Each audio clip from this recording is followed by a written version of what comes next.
Before we start with the video, I want to let you know that if you want, you can leave a message below in the comments with the title of the story you want me to create and I will create it for you. Now let's start with the story.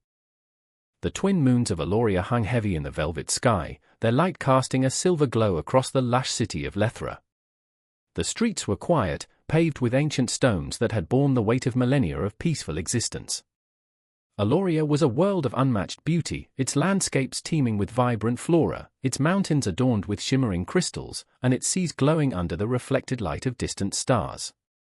The Alorians, too, were a reflection of their world, graceful, elegant, with skin like polished silver and eyes that gleamed like distant galaxies. Ambassador Marcus Vale stood on the balcony of the Alorian embassy, staring out at the surreal beauty of the night. Even after years of living among the stars, visiting distant worlds and witnessing the wonders of countless civilizations, Aloria had left him breathless.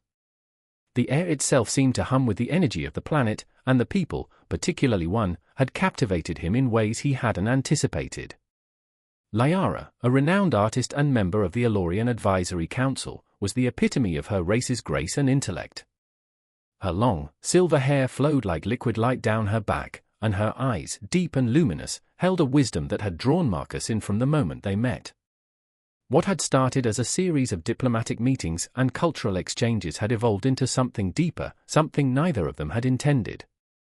The night they first met was a formal reception, designed to foster relations between Terra and Aloria.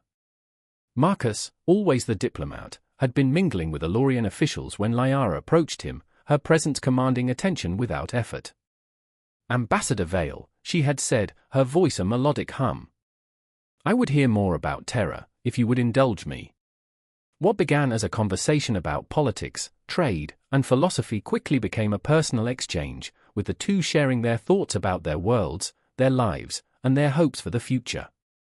Liara spoke of her love for her people, her art, and her desire to see her race thrive in an increasingly complex galaxy.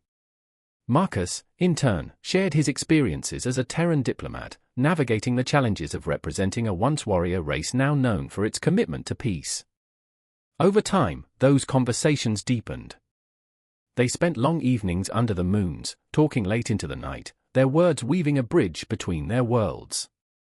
The connection between them grew undeniable, and soon, they found themselves drawn together not just by their shared ideals, but by something far more powerful. Their love was not something either of them had planned.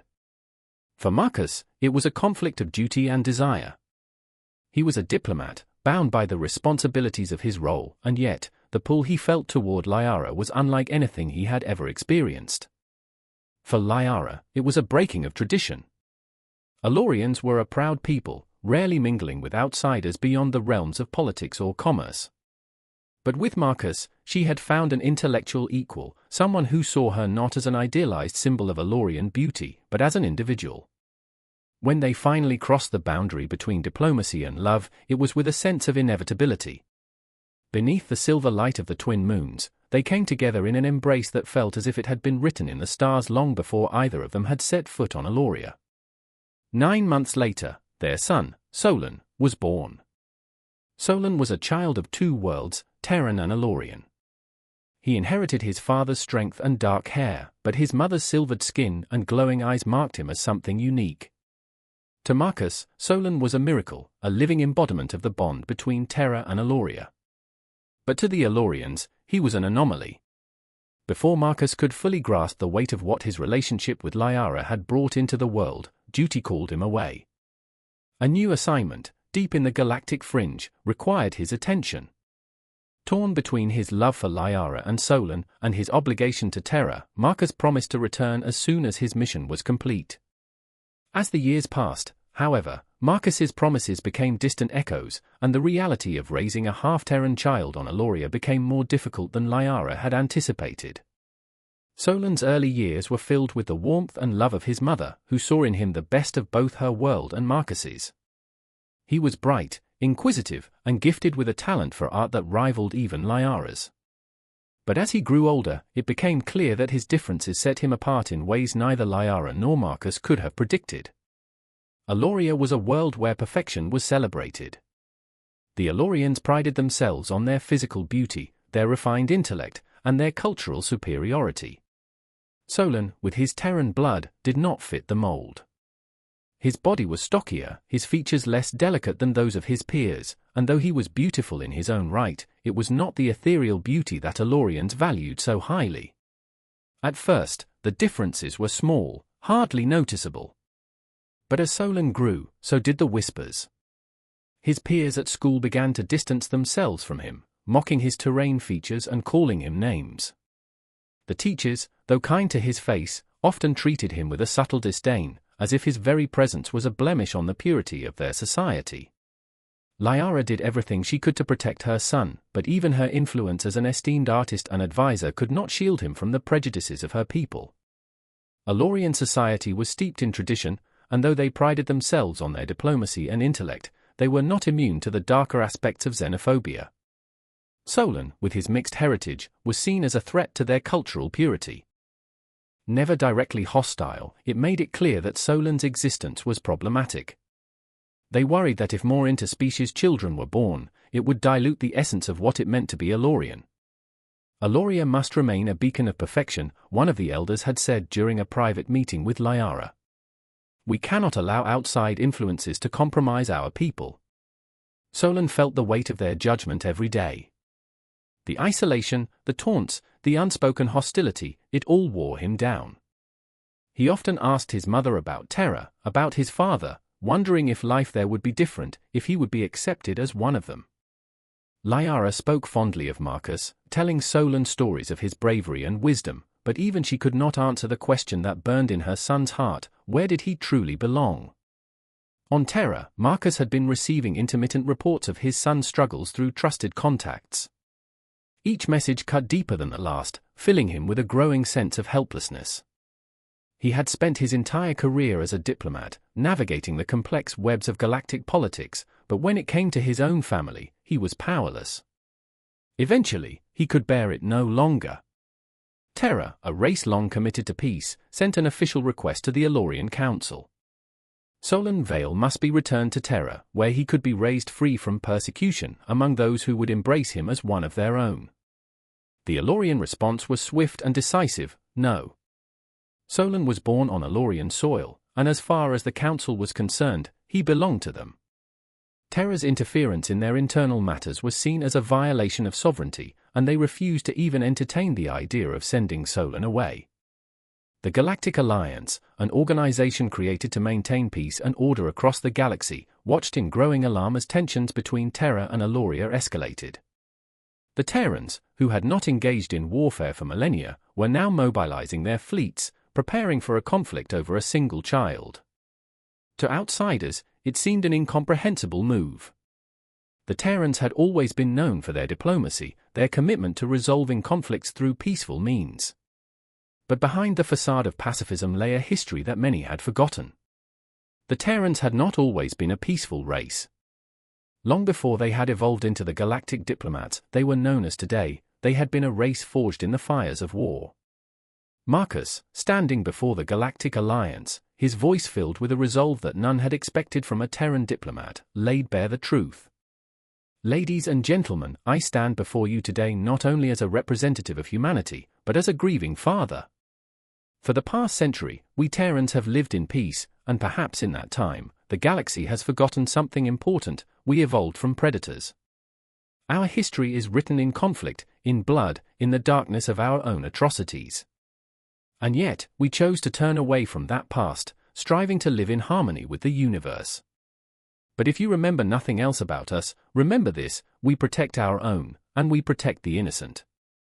With the full authority of the Terranian Council, I stand here to deliver one final ultimatum today. Give us the child or there will be war. With those words, Mark stepped down from the podium, his presence heavy with unspoken grief, and left the boardroom. The Alliance was shocked. Marcus's words were a stark reminder that beneath the surface, the Terrans had never truly forgotten their warrior past. Though they had committed themselves to diplomacy, they were still capable of great violence if pushed too far. And now, for the sake of a single child, they were prepared to do whatever it took. The Elorians, however, were equally resolute. Solon is Elorian, the High Speaker declared, her voice cold and final.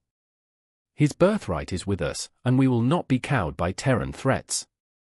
We are a people of tradition, and we will not bend to outside influence. With both sides refusing to back down, the stage was set for a confrontation that could tear the galaxy apart. The Galactic Alliance, desperate to prevent a war, tried to mediate, but the issue was more than just political. It was about identity, belonging, and the future of two proud races. Unaware of the storm gathering at the edge of Alorian space. Along the quiet borders of the once peaceful planet, a terrifying sight began to unfold, a sea of warships emerging from the inky blackness, their sleek hulls glinting like predatory beasts awakened from their slumber. Hundreds of Terranian ships slipped into Alorian space with eerie precision, their numbers multiplying with each passing second. From nimble corvettes to hulking destroyers and colossal heavy cruisers, the Terran fleet stretched as far as the eye could see. They moved with the silence of space, yet carried the deadly intent of a force honed over millennia. This was not the peaceful Terrans the galaxy had known for centuries, this was the face of their ancient warlike past, resurfacing with chilling resolve. On the Terran flagship Resolute, Admiral John Cass stood in the command center, his steely eyes fixed on the holographic display of Aloria's star system. The fleet had arrived as planned, perfectly timed with the ongoing diplomatic council between Terra and Aloria. The Alorians, for all their grace and intellect, had underestimated Terra's resolve. They hadn't realized the extent to which the Terrans had prepared. Cass received the long-awaited signal, a single, coded transmission from Terra, confirming what he already knew was coming. The orders were clear: launch the attack. Admiral, one of the officers at his side spoke, hesitating slightly. Confirmation received. Command authorizes a preventive strike. The room fell silent for a brief moment as Admiral Cass absorbed the finality of the order. It had been years since the Terrans had entered open conflict. For so long, Terra had been the voice of diplomacy, the model of pacifism. But the stakes now were personal, and the time for diplomacy had passed. Without hesitation, Admiral Cass turned to his officers. His voice was as calm as the cold void outside. Initiate the attack. All fleets advance. The bridge came alive with activity. Across the fleet, orders were relayed, and the Terran warships surged forward, cutting into Alorian space like a blade through velvet. The predatory vessels powered up their weapon systems, their engines roaring to life as they entered Alorian territory. Aboard the Alorian defense stations, chaos erupted. The peace-loving race had never imagined that Terra, of all species, would mount such a show of force. Alorian commanders scrambled to respond, but their defenses were no match for the overwhelming might of the Terran fleet. Satellites, defense platforms, and communication relays blinked out one by one as Terran ships methodically dismantled everything in their path. "We're detecting heavy fire from the Terran fleet," an Alorian officer shouted in panic. "They've destroyed 3 of our satellites, communication is down."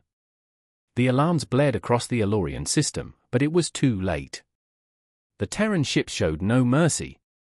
Every military outpost, every orbital platform, every transport ship unfortunate enough to cross their path was obliterated in an instant. Destroyers unleashed volleys of railgun fire, slicing through Alorian vessels like paper. Corvettes darted through the wreckage, hunting down smaller ships and any remaining defenses. Admiral Cass watched the battle unfold from the bridge of the Resolute, his face betraying no emotion. This was not a war of glory or conquest, it was a calculated strike, a reminder that Terrans would protect their own by any means necessary. The Alorians had pushed them to the edge by refusing to return Solon, and now they would learn the price of defiance. It didn't take long for the Terran fleet to press deeper into Alorian space. Planetary defense fleets were scrambled in desperation, but they were woefully unprepared for the might of the Terran assault. The Alorians, despite their technological advancements and their superior cultural achievements, had grown complacent. They had not seen war in centuries, and it showed. Their fleets, while elegant and advanced, lacked the raw ferocity that the Terrans brought to battle. Within hours, the Terran fleet had torn through the Alorian system's defenses, leaving wreckage and silence in its wake. Their final destination was clear: the Alorian homeworld itself. From the surface of Aloria, the once beautiful skies filled with streaks of light, Terran warships descending through the atmosphere. The ground quaked as Terran cruisers entered low orbit, their weapons primed and aimed at the planet's major cities. Admiral Cass opened a communication channel to the Elorian government. His face appeared on the screens across the Elorian Council chambers, where the leaders had gathered in shock and disbelief. "This is Admiral John Cass of the Terran fleet," his voice boomed, cold and resolute. "You have two options: surrender immediately and return Solan Vale to Terra, or we will reduce your world to ash." The ultimatum hung in the air, punctuated by the presence of Terran warships casting shadows over the Elorian capital. For the first time in their history, the Elorians felt the cold grip of fear. The High Speaker of the Elorians, her voice trembling, responded, "This is madness. You cannot destroy us, we are a peaceful people." "We." "Enough," Cass interrupted, his tone unyielding. "We gave you every chance to resolve this diplomatically. We are done talking. You have 1 hour to decide." As the transmission cut out, the Elorian Council erupted into frantic debate. Their pride as a people had been shattered in a matter of hours. They were a culture of peace and intellect, and they had never been prepared for a force like this. The sight of Terran warships blotting out the sun was a stark reminder of the brutal reality that they had long thought relegated to the past. The minutes ticked by in agonizing silence. Across Eloria, citizens looked to the skies in fear, watching the Terran ships hover above them like a vengeful storm. The Council, torn between their pride and the survival of their people, realized that they had no choice. With heavy hearts, the Elorian government sent their final transmission to Admiral Cass. "We surrender."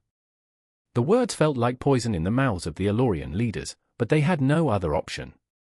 They could not fight a war they were destined to lose, and they could not condemn their people to annihilation. The transmission was received aboard the Resolute. Admiral Cass gave a single nod. "Stand down. The battle is over." In the days that followed, the galaxy watched in stunned silence as the events on Eloria unfolded. The once proud race had been brought to its knees in a matter of hours, forced to capitulate to the might of Terra. Solan Vale was returned to his father, and with him came a lesson that reverberated across the stars. The Galactic Alliance, horrified by the speed and brutality of the Terran response, came to understand two undeniable truths that had been laid bare by the conflict. First, that a predator, no matter how peaceful it may appear, always retains the instincts of its ancestors. Terra, for all its centuries of diplomacy and peace, was still a race born in the fires of war. And when pushed, they would not hesitate to unleash that fury. And second, that above all else, Terrans take care of their own. The galaxy had forgotten the Terran past, lulled into believing that their pacifism was a permanent evolution. But now, in the wake of Eloria's surrender, the galaxy would never forget again. The dawn of a new species. Solan Vale stood on the observation deck of the Terran capital's most prestigious starport, gazing out at the sprawling expanse of Terra below. The city stretched as far as the eye could see, a blend of towering spires, green parks, and shimmering lakes.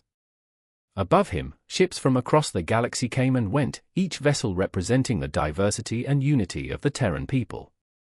It had been years since the events on Eloria, years since his homeworld had been forced to surrender to the might of Terra's fleet. Now, at last, Solan stood where he truly belonged. His father, Marcus Vale, had ensured that Terra welcomed him not just as a son, but as a symbol of hope, unity, and resilience. Unlike the cold, aloof reception he had received on Eloria, Solan was embraced by the Terrans from the moment he set foot on their world. Terra had long been a planet of diverse cultures, peoples, and species. The scars of its violent past had shaped it into a society where differences were not just tolerated, they were celebrated. Solan's mixed heritage, once a source of ridicule and isolation on Eloria, was seen here as something extraordinary. He was living proof of Terra's capacity for change, for growth, and for forging something new out of ancient traditions. In time, Solan found his place within Terran society. He studied at the finest academies, excelling in both Terran and Elorian disciplines. His unique perspective, combining the sharp pragmatism of Terra with the refined elegance of Elorian intellect, made him a sought-after mind in fields ranging from diplomacy to science. But beyond his academic achievements, it was Solon's ability to bridge the gap between different peoples that marked him as special. His father, Marcus, had been a diplomat, and in his own way, Solon followed in those footsteps. He often traveled across the stars as an ambassador, speaking to other worlds about the power of unity, of overcoming differences, and of finding strength in diversity. But where his father had once represented terror, Solon represented something more. He represented the future. It was during one of these voyages that Solon met Rena, a brilliant scientist from Terra's Interstellar Exploration Division. She was human, with piercing green eyes and a mind that rivaled even the greatest intellects of their time. Rena had been captivated by Solon's dual heritage, fascinated by his ability to harmonize the different aspects of his identity. The two quickly bonded, their mutual respect growing into something far deeper. Their relationship, much like that of Solon's parents, was a union of two worlds. But this time, there was no societal opposition, no whispered judgments. Terra had evolved, and in Solon's time, it was ready for what came next. Years passed, and Solon and Rena welcomed their first child into the world. Unlike Solon, who had grown up feeling the sting of isolation, their child, who they named Thalia, was celebrated from birth. She was the first of a new generation, a child born of a mixed heritage that combined the best of both Terra and Eloria, with none of the stigma that had once plagued Solon's life. Thalia had Solon's silvered skin and glowing eyes, but her Terran features were also unmistakable. As she grew, it became clear that she, too, was something entirely new. She possessed a natural grace and intellect from her Elorian blood, but there was a strength and determination in her that was distinctly Terran. She was the first, but not the last. Over the years, Solon and Rena had more children, and soon, others of mixed Terran and Elorian heritage began to emerge. The bond between Terra and Eloria had shifted after the war, not just politically, but biologically. What had begun with Solon and Lyara's forbidden love had now blossomed into something new and undeniable. A new species began to take shape. These hybrid children were not mere blends of their parents' characteristics. They represented an evolution, both physical and cultural. The Terran-Elorian hybrids possessed the emotional depth, creativity, and intellect of their Elorian ancestors, along with the resilience, adaptability, and strength of the Terrans. And they were more than just their biology. These children grew up with a sense of belonging that transcended the boundaries that had once divided their ancestors. Solon, who had once struggled with the question of where he truly belonged, now looked out at his children and the growing number of hybrids on Terra and saw a future where those questions no longer mattered. His children, and their generation, were neither fully Terran nor fully Elorian. They were something new, a new species of Terrans that represented the best of both worlds. As the years passed, this new generation began to take on leadership roles across Terra. They were artists, scientists, diplomats, and explorers. They forged connections not only between Terra and Eloria, but across the entire Galactic Alliance. Other races, once skeptical of the idea of mixed species offspring, began to see the potential in these hybrids. What had once been seen as an anomaly had now become a symbol of a new galactic era, an era where the blending of cultures, species, and ideas was no longer feared but embraced. Solon stood at the forefront of this movement, no longer just the boy who had been torn between two worlds, but a man who had given birth to a new one.